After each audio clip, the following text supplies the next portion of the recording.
Nama saya Johan Amri, mahasiswa dari Universitas Pembangunan Pancabudi Medan, Fakultas Social Science, Program Studi Manajemen. Pada video kali ini, saya akan membahas sedikit tentang pandemi yang sedang melanda dunia, termasuk negara kita Indonesia. Ya, virus corona ataupun nama penyakitnya COVID-19. Seperti informasi yang kita ketahui bersama, virus ini pertama kali muncul di Wuhan, salah satu kota di Cina. Simpang siur kabar soal sumber kemunculan virus ini mulai dari makanan hingga hewan-hewan unggas. Namun yang pasti, virus ini sangat mudah sekali menyebar. Komisi Kesehatan Nasional Cina mengkonfirmasi virus corona dapat ditularkan dari manusia ke manusia yang terinfeksi. Mencoba membahas bagaimana virus ini sampai ke Indonesia ataupun pasien pertama yang terpapar virus corona.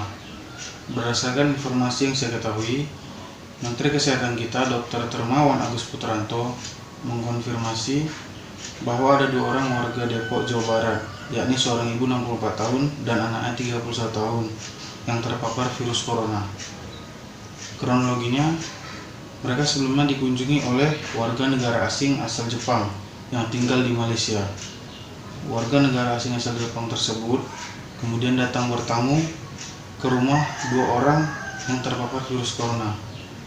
Kemudian setelah itu mereka terpapar dan akhirnya 2 orang tersebut positif virus corona.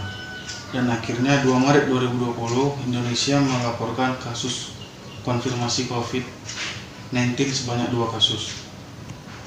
Karena virus ini mudah menyebar hingga banyak sekali kasus-kasus baru yang ada di Indonesia. Ya, di sini kita bisa lihat jumlah kasus di Indonesia per 8 Mei 2020. Jumlah terkonfirmasi kian meningkat. Mungkin memang kabar baiknya kita bersyukur banyak pasien yang dinyatakan sembuh. Namun banyak juga dari mereka yang meninggal dunia akibat terpapar virus corona. Iya, ini juga grafik dari awal mula munculnya COVID-19 di Indonesia sampai saat ini di bulan Mei. Tepatnya tanggal 8 Mei 2020. Beberapa tips dari saya untuk mencegah kita agar terhindar dari virus corona. Yang pertama, rajin mencuci tangan dengan air dan sabun, atau yang lebih praktis dengan hand sanitizer ataupun cairan beralkohol. Yang kedua, hindari kontak fisik, termasuk juga menjaga jarak dengan orang sekitar.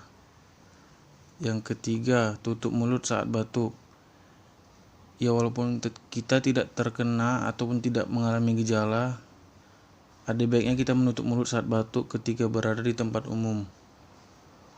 Yang keempat, gunakan masker jika ingin keluar rumah agar lebih aman dan kita lebih sehat lagi dan terhindar dari virus corona.